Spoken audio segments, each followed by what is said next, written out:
Good morning, class. If I remember right, this is my third module presentation on video. It's because when I went over your exams for the prelims, I noticed that most of you were not able to answer properly. Others were able to do well. But I was thinking that maybe you just look at the modules, you read the modules once, you did not even bother to make a research. That is why there are some points there that you need to research on your own. I did not put everything on the modules. Okay? So anyway, you will have your exam during the whole week. And so, module 2 will be your subject matter. And so, I would like to focus on module 2, which is Christian morality. Okay? Morality. Christian morality. It refers to, when you speak of morality, it is the recognition of the distinction between good and evil, or between right and wrong. The distinction, when you speak of morality, it is the distinction between good and evil, or between right and wrong. Again, if you watch this video, please try to have the module beside you so you can follow. And then also, when we speak of morals, no? When we speak of morals, this is what a person believes to be right or wrong. So sinasabi mo, ay maganda ang morals niya because that particular person makes a distinction between what is right and what is wrong. He or she believes on what is right, which is right, and he or she does not believe on what is wrong, which is wrong. So you have morals. A person has morals when that person believes what is right and what is wrong. So look at the difference between the two. When you speak of morality, this is a noun, no? Morality. Recognition of the distinction between good and evil, or right and wrong. When we speak of morals, it is what a person believes to be right or to be wrong. Okay. Then we also have what we call Christian morality. Because everybody has morals, but what we are focusing in is the Christian morality. So Christian morality consists of living one's life with guidance and inspiration from the Christian scriptures and tradition. We talked already about tradition before and the scriptures too. So when you speak of Christian morality, living one's life with guidance and inspiration from the Christian scriptures and tradition. Again, we review morality is the distinction between right or wrong, between evil and good.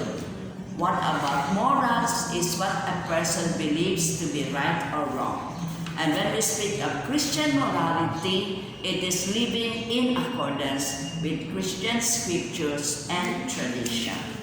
Now, what is the goal of Christian morality? The goal of Christian morality is for the individual to grow in the knowledge and love of God in order to be Christ-like as possible. That is why it is called Christian morality. To grow in the knowledge of love and God in order to be Christ-like. Take note of the word Christ-like. Christian. The word Christian comes from the root word Christ. And we say if you remove Christ from the Christian, what is left is I-A-N, which means I am nothing. So what is the goal? Why do we have the Christian morality? So that we can grow in the knowledge and love of God. And I would like to underline or underscore the word to be Christ-like. Take note of that word, Christ-like. Why do we have Christian morality? So that we can be Christ-like. Okay, now, why is morality important? Importance of morality. A person becomes, when we give importance to morality, the person becomes ethical. And the word ethical means follows good moral standards.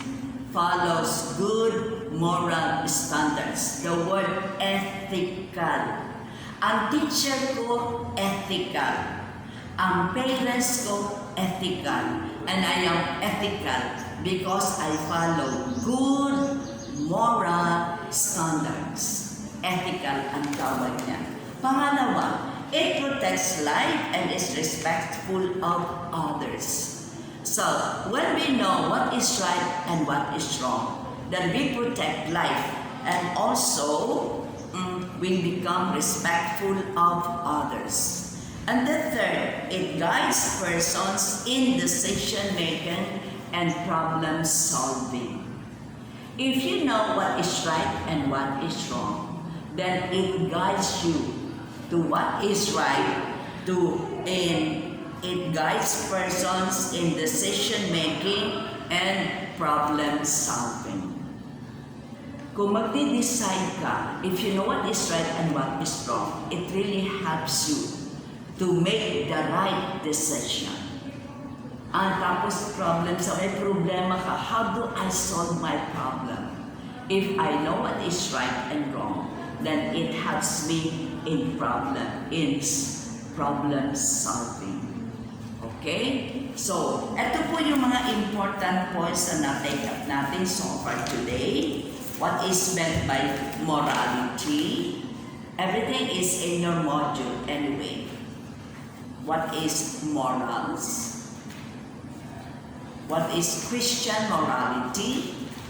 And what is the goal of Christian morality so that we can be Christ-like? And the importance of morality. We become ethical, we respect life, and we become also respectful of others and protects life. And then it gives us it has persons in decision making and problem solving. Okay, now I don't have this one anymore, it will come back. It will just follow later. This is very important about the second element of life in Christ is the responsible practice of freedom. Freedom. Sometimes when you are asked, what is freedom? Basta pwede kong magawa ang gusto ko. But that is not human freedom. It is the God-given power to become who He created us to be and so to share eternal union with Him. That is the meaning of human freedom. I underlined it. So please go over it again. It is a God-given power to become who He created us to be and so to share eternal union with Him. That is human freedom. And it is also to say freedom lies in our free decision to say yes to God. That is human freedom. In our free decision to say yes to God. So ulitin ko po ha, andun po yan sa module ninyo. When you speak of human freedom, it is the power, it is the God-given power to become who we were created to be and so to share eternal union with Him. Our capacity to choose para tayo maging tao na nilalang ng Diyos according to His will. And the second explanation of human freedom is it lies in a free decision to say yes to God. If we are able to say yes to God, then we exercise our human freedom. But if we decide to say yes to the devil or to the evil, then we are not practicing human freedom. Now, how do we grow in freedom? In human freedom, naturally, we have to perform good acts. Good acts. Okay? And how do we lose this freedom? Through evil acts. Ulitin ko po, the best way to grow in freedom is to perform good acts. And if we want to lose our freedom, it is through evil acts. Kinukuha ko na lang po yung mga important na bagay dyan to. Okay, ha? So, I'd like to repeat, you have your module with you because every time you watch my video, always have the module with you to guide you. Okay? We talk about responsible practice of freedom. Human freedom is the God-given power to become who God created us to be and so to share eternal union with Him. That's the first explanation of human freedom. The second explanation of human freedom is our free decision to say yes to God. So yung pang human freedom, ha? You are free when you're able to say yes to God or yes to what is good. Now, if you want to grow in human freedom, then we must always do or perform good acts. But if we want to lose our freedom, then we do evil acts. Simple lang po yun, no? Because when we speak of human freedom to say yes to God, then we are always performing good acts and you grow in good and human freedom. But if you want to lose this human freedom, then you perform evil acts because you do not say yes to God. So it's a switch. We want to grow in human freedom by always performing good acts. Now, let's go to the understanding of moral acts. What are moral acts? Okay? Pag sinabi natin moral acts, there are three elements. What are those three elements? The objective act. It is what? What do we do? That is the objective. The second is the subjective goal or intention. The question is, why are we doing it? And the third is the concrete situation or circumstances in which we perform the act. Andito na po yung where did you do it?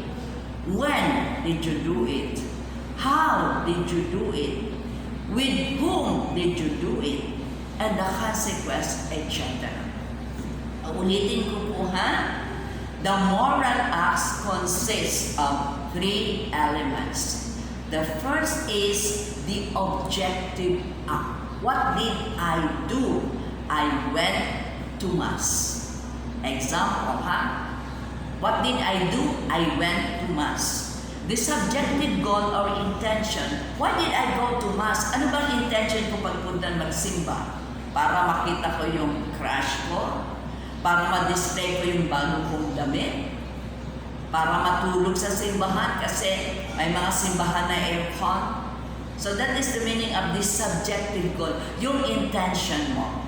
At yung pangatlo is the concrete situation or circumstances. For example, where? Saan ka nagsimba? Ay, sister, every Sunday nagsisimba ako.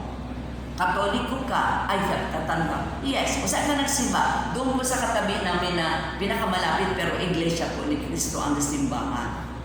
So, is that a moral act? Nagsimba ka nga. Pero saan ka nagsimba? Doon sa Iglesia ni Cristo na ikaw ay Katoliko. Kailan ka nagsimba? When did you go to Mass? Ay, nagsimba po ako, sister, noong Friday. Kasi po, hindi ako pwede magsimba na Sunday kasi po mag-outing kami. Is that a moral act? And then, how did you go to Mass? Ay, nakarating po ako, sister, nag-humili yung pare. Is that the right way to go to Mass? Or worst is, ay, nakarating po ako, sister, communion time na. Nakakomunyon pa ako, sister. Is that a moral act? With whom? Sino kasama mo? Yung parents ko po. Yung boyfriend ko po. Wala namang problema kung boyfriend mo kasama. Okay? And then yung consequence noon.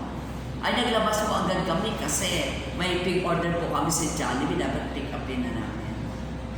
So, ulitin ko po ha. A moral act has three elements. First is the objective. Why did I do it? Objective of the what did I do that is objective? The second is subjective goal or intention. Why did I do it? And the third is the concrete situation or circumstances, which follow the following questions: where, when, how, with whom, and the consequences. Review na lang po ninyo yun, ha? Try to that again. Okay. Now, for an individual act to be morally good, the object or what we are doing must be objectively good. Dapat tama. Okay? It must be objectively good. Tapos, meron naman na mga ginagawa natin that are always wrong because they go against fundamental or basic human good. May mga ginagawa tayo na objectively good. Meron naman tayong ginagawa na intrinsically evil. Why? Because they are wrong in themselves. Mali na talaga. That we have good example here, no? There are intrinsically evil acts that are wrong in themselves, no matter what the circumstances. May napansin pa ako sa inyo, ha? Okay, magsaside, muna ako, side. Yung module, yung prelims ninyo, meron na kayo nakalagay dito mga intrinsically evil acts doon sa question ko. Anyway, I will try to touch on that later on. Okay? Yung intrinsically evil acts. When we talk about the first part, which is the objectively good. The second is the intention. It lies within the person. Kaya sinasabi nila, never judge the action of a person. Kasi meron siyang intention. That is the reason why Christ or Jesus was telling us, never judge others. Kasi kung minsan gusto ba ninyo, bakit ko sana magtanong kayo, bakit ko ginawa yun? What was my intention of doing it? Bakit na-late ka sa school? Hindi ka agad, pag tinanong ka ng teacher, bakit? Then you have to say, sorry sister, sorry teacher, sorry mom, sorry sir. Kasi po, may dumadaan po ako, may isa pong medyo matanda na tinulungan ko po mag-cross ng street. Kaya dahil doon, na-late ka. So, what you did is good in itself. Pero syempre may mga circumstances siya. Kaya ito yung sinasabi na the intention of the person is very important. To be morally good, one's intention must be good. Ang intention mo dapat maganda o tama. Now, ito po, no, paki-underline po nito ha. The end does not justify the means. The end does not justify the means. Anong gustong sabihin na yan? We can never do something wrong or evil in order to bring about a good. Na sinasabi ninyo. Akala ninyo, for example, abortion. Abortion is intrinsically evil. Okay? Pero, mag-abort ka kasi hindi alam ng parents mo paano matatapos ang pagklase mo kung hindi mo i-abort. So, ang end mo is para matapos ang pag-aaral ko. Para matapos ang pag-aaral ko, mag-abort ako. Okay? Abortion is already evil. Pero ang intention mo para makatapos ako. So that is the meaning of this. The end. Ang gusto mo makatapos ka. Pero ang ginawa mo, ang mismo, is to abort the baby inside the womb. So that means the end does not justify the means. Ang end ko po maganda, pero ang means kong ginawa ay masama. So ito yung sabi, we can never do something wrong or evil in order to bring about a good. The end does not justify the means. Ano ba yung end mo? Maganda yung end mo eh. Ano yung goal mo? Maganda. Sana makapasa ako, sister. Kaya, ang ginawa ko, na-cheat ako. See, your means is to cheat in order to pass, which is good. Pero yung means mo is evil, is not good. That is the meaning of that. Marami pang example dyan sa inyong buhay. Ano yung iniisip mo, ang gusto mo itong mangyari, pero para ma-reach mo yung dream mo yan, etong gagawin mo na masama. Actually, ito lang po ang ano ko sa moral, sa module tong ito, to emphasize only some points on this. I don't need to be explaining a lot kasi andito sa modules ang explanation ko. Pero I think most of you do not read the modules, do not understand the modules, or never bother to check whether sa dictionary. Alam mo, ano na ninyo ngayon, swerte-swerte na ninyo kasi mag-google lang kayo, andyan na ang sagot eh. Do not rely so much. Of course, I have this. But modules are usually short because that is meant for you to do something about it. And I keep telling you doon sa aking group chat, please, if you have some questions, you ask so that I will be able to help you. So to summarize po itong module 2 ito, which is the subject matter of your midterm, balikan lang po ninyo. First, these are the things that you should know. You should know, objective yung anong dapat ninyong malaman. What is meant by morality. That is the distinction between what is right and what is wrong.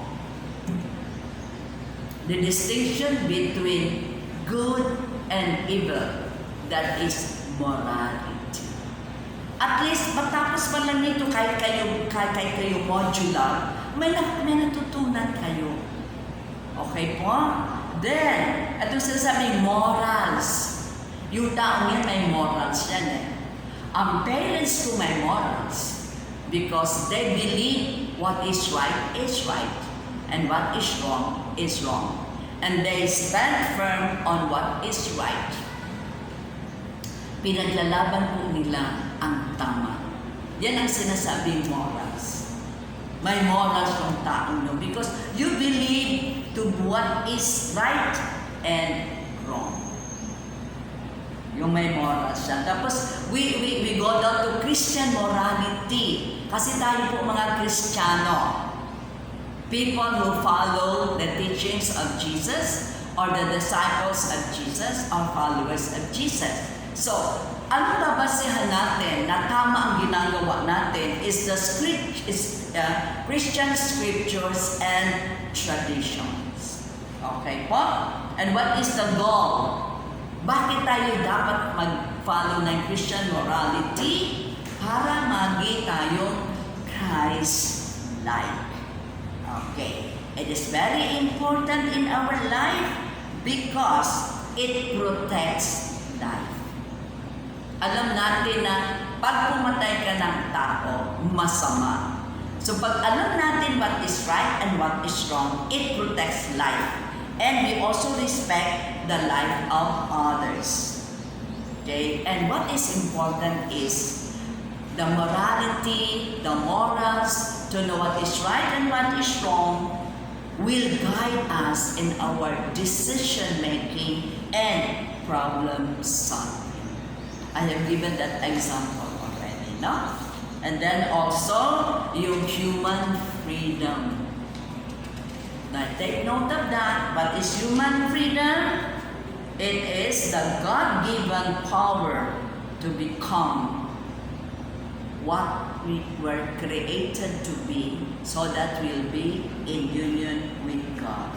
And it lies in our free decision to say yes to God. And how do we grow in human freedom? If we keep performing good acts, and we lose it by performing evil acts. Okay, then ito po, immoral acts. How do you know that tama yung ginagawa mo? Sabi natin, may tatlong elements. The objective act. Ano yung ginawa mo? Tanungin mo muna is, ano yung ginawa mo? Di ba, usually kung nagkakasala tayo, tatanungin ka ng parents mo, anong ginawa mo? Or as kung pinapatawag kayo ng principal or dean o yung program chairperson ninyo, mama, pinapatawag ka, magpunta ka daw sa school. Unang tatanungin ng parent ninyo, anong ginawa mo? Bakit ako pinapatawag? What did you do? And then, second is, why did you do it? Why did nag-check mo ako? Why did you do it? And then, the concrete situation or circumstances. Hindi lang po yung dalawa ang pag-i-consider natin. I-consider na natin yung mga circumstances or concrete situation which answers the following question: where, when, how, with whom, and other consequences. Now, we focus on what we did. What did I do? Is it morally good? If it is morally good, the object is what morally good, then we are doing what is supposed to be good. Acts to be morally good. The object of what we are doing must be good. And then, it is wrong when it goes against a fundamental, basic human good. Yan lang po ang pagko-consider natin. Kasi ang number one element is objective of the action. If our action is good, then it is good. What are some of the actions of being good? Going to church. Or, because it is lockdown, we are not allowed to go to church, then attend or watch or pay our tribute to God by watching or attending the online masses. But there are acts which are intrinsically evil. Intrinsically evil. They are wrong in themselves. And some of you even gave that example already in my first test. In other words, wag na kayong magkaila. Pag nag-o-online exam kayo, andito kayo nakatingin. So, if you notice, mas marami po akong essay questions because I know all you have to do is pag nag-objective, tinitingnan lang ninyo to, di ba?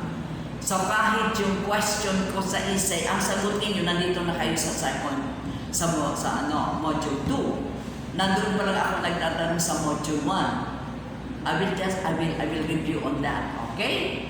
So, the objective element. Ano yung ginawa? May mga ginagawa tayo, basically it is good.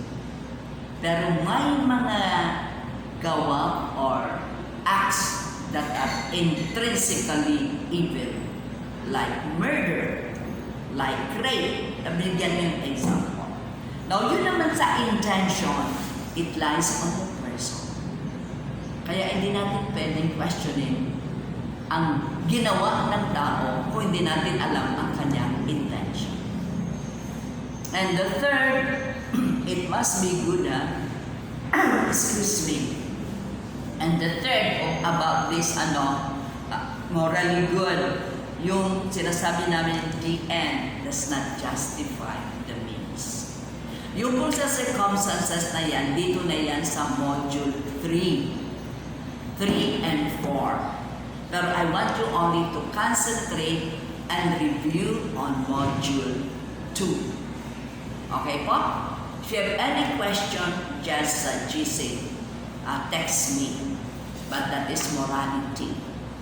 Okay? Baka this time, perfect na kayo. Okay. Perfect na siguro kayo sa morality.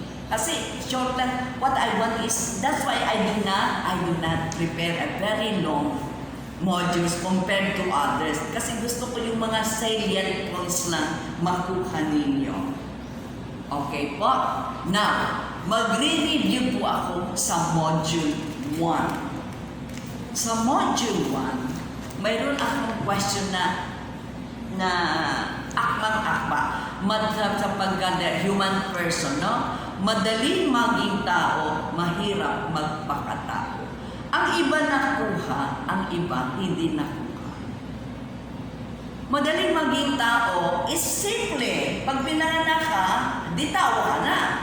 Pero magpakatao, mahirap. How to be a human person. Kaya tinatawag na human because we are not supposed to act like the animals. Yung po ang gusto kong sabihin, simple lang ang sagot nito eh. Madaling maging tao. Pag ako pinanganak ng parents ko, tao na ako. Pero maging tao, magpakatao, to be a human person and not is to act like a human person, not to act like animals. Kaya di ba pag ang isang tao, hindi maganda ang yawa, hayop ka.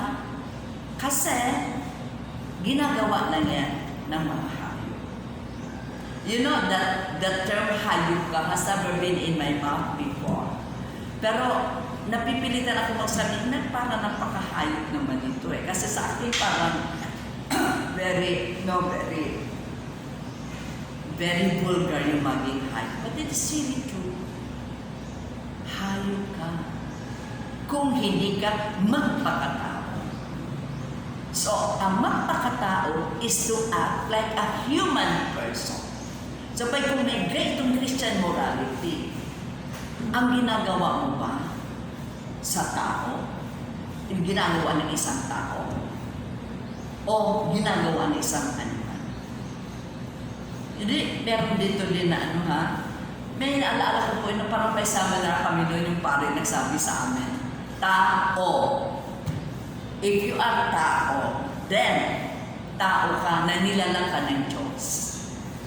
So magpakatao ka, act like a human being, or else, pag hindi ka tao, pinalitan niya yung o, ginawa niyang which is tae. So, are we tao or are we tao? Ito po ha, sana maalaala po ninyo ito, kahit na hindi nyo dapat malaman dahil sa test. Everything that I put here so that you will learn to become a better person, to be Christ-like, and to know how to do it. Okay po? Kaya sabi ko, after number, sabi ko, I need to have a vision. And then, ito yun na, why? Because a human person is created in the image and likeness of God. Kaya tayo'y tao. Ang mga animals po, they were not created according to God's image and likeness of God. At ito pang isa sa question ko, what do you understand by immortal soul? Ay, marami pong hindi nakakakuha. Bakit? Sinagot yung intelligence and free will. Di pag meron po kayo as a student, no, especially you are studying on your own, pag hindi niyo naintindihan, ano kayang meaning ng spiritual and immortal? Look for that. Mag-google kayo. Ang bilis-bilis. Kami noon, during our times, kasi siyempre we were born ahead, much ahead. Pupunta pa kami ng library, hahanap ng dictionary, hahanap ng encyclopedia. Kayo, just one click, alone agad ninyo ang sagot ng immortal. Does not decay. When you speak of immortal soul, we know that a person, we are made in the image and likeness of God, but we are less than the angels because the angels are only free spirits, but the human persons, we have body and soul. Now, the right definition for that is what is a human person. Sometimes we say a human person is someone who is made up of body and soul. But this time it is an embodied spirit. Meaning, the spirit is in the body. So when we speak of immortal soul, tama, most of you got it. Several of you got it too. Na pag mamatay ang body natin, it decays, but our soul does not die. It lives eternally. Walang kamatayan ang ating soul. That's the meaning of immortal soul or spirit. Our spirit does not die like our body. So, pag tao namatay, the soul separates from the body. The body is buried. That we can see. Now, how do I namatay na? Wala na nga ng soul. Hindi na siya gumagalaw. Because the soul is already separated from the body. And the soul lives eternally. And the soul may go to heaven, may go to hell, may go to purgatory, which is in another, can explain it. Okay? So, immortal does not end, does not die, does not decay. Now, what are the basic elements of Christian morality? The awareness that every person bears the dignity of being made in the image of God. Wag na wag po ninyo itong kakalimutan. When we say human dignity, we are all equally created by God. Because we were created according to God's image and likeness. Kaya may naririnig tayo, huwag mo naman apakan ang dignidad ko. This is really true. We are all the same. We have to respect that everyone is made according to God's image and likeness. Yan tayo nagkakaiba sa mga animals. So we should treat each other with respect because all of us have been created according to God's image and likeness. That is the dignity each one of us has. My dignity time. Then we were given the immortal soul. So you were saying, ito yan nilagay ninyo kasi nagkopya lang kayo dito. Through the gifts of intelligence and reason, enables us to understand the order of things established by His creation. Okay? The two gifts that God has given us are intelligence or reason. And then we also were given free will. Ulitin ko po ha, review na lang. Actually, this is already a review. when you were in first year. Okay? So, what is that human dignity? The awareness that all of us has been created according to God's image and likeness. So all of us has that. Huh? And then God has given us two gifts, meaning intelligence and reason. That's under intelligence. And then free will. Free will. Meaning we can say yes or we can say no. Now, okay na sana tayo noon except of the fall. Ang fall, sinabi ko sa inyo, kayo na ang magbasa sa libro ng Genesis. Hanapin ninyo anong nangyari sa fall. And because of that, nagkaroon tayo ng original sin. Okay? And nawawala itong original sin na ito through baptism. However, tayo'y tao pa rin. And may effect pa ang original sin natin even if we receive the sacrament of baptism. Our inclination to sin. Inclination. Ang ating, when you say inclination, our tendency to commit sin. That surge to do good. We are able to do good because we were created according to God's image and likeness. And we have the tendency also to do evil because that is the effect of original sin, which you go back to the story of the fall, Genesis. Okay? So, ulitin ko po ha, uulitin ko. We are created according to God's image and likeness. But because of the fall, we have original sin. And this original sin is ruled by the sacrament of baptism. And then, but not everything can be erased by baptism because of this term concupiscence, our tendency to do evil. So, kaya ang isang tao, madalawang tendency to do good and to do evil. To do good because, bakit may capacity tayo to do good? Because we have been created according to God's image and likeness. Bakit po, sister, we have also the tendency to do evil or bad? Because of the effect of original sin. Kaya nandito yung mga two types of sin. We have the original sin and the personal sin. Which is, when you say personal, ako po yung gumawa nito. If we can accept that is my sin, ako pong gumawa. May nabasag na plato sa bahay. Masabi ang nanay, sino nakabasag ng plato ito? Walang kikibo. Pero you know, ikaw yung nakabasag. So that is your personal sin.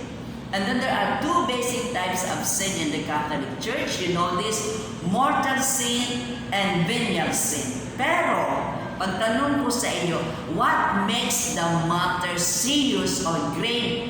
Many of you were not able to answer that. Bakit yung matter na to? Bakit ba serious? Kasi tatlo ang conditions, di ba? It has to have a grave matter or serious matter. It has to have full knowledge. And it has to have full consent. So ang question ko lang doon is, how do you know that your sin is a serious sin? Marami nagsagot kung ano-ano. Simple lang po. Review the 10 Commandments. If your sin is against, it is a violation of one of the 10 Commandments, then that is a serious matter. Which, here, dito na ako mag-homily ha. First question ko, is not going to Mass a mortal sin? Is not going to Mass or mortal sin? Majority of you answered no. Saan po yung not going to mass sa Ten Commandments? Di ba nasa fourth commandment yun? Third commandment. Remember to keep holy the Sabbath day. Or remember to go to Mass on Sunday.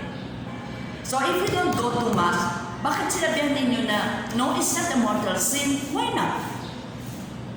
Why not? It's a mortal sin. Kaya marami sa hindi nagsisimba. Please, mga kapatid ha, andito kayo sa klase ko, RE 104 on morality. Doon sa una nating lesson, ako din nag-handle sa inyo, RE 103 on church and sacraments. And sometimes I'm wondering, where did you get ang third commandment is thou shalt not take the name of the Lord of God in vain. Hindi po ba nilistahan kayo sa inyo sa module ninyo the 10 commandments? Nasaan na po yung module ninyo?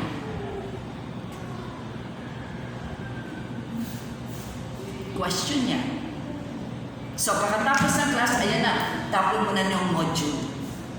Nothing is retained. Yun mga kapatid ha, religious education is not only to know, but it is more to understand and to put into practice kasi it's an everyday exercise that we have to do.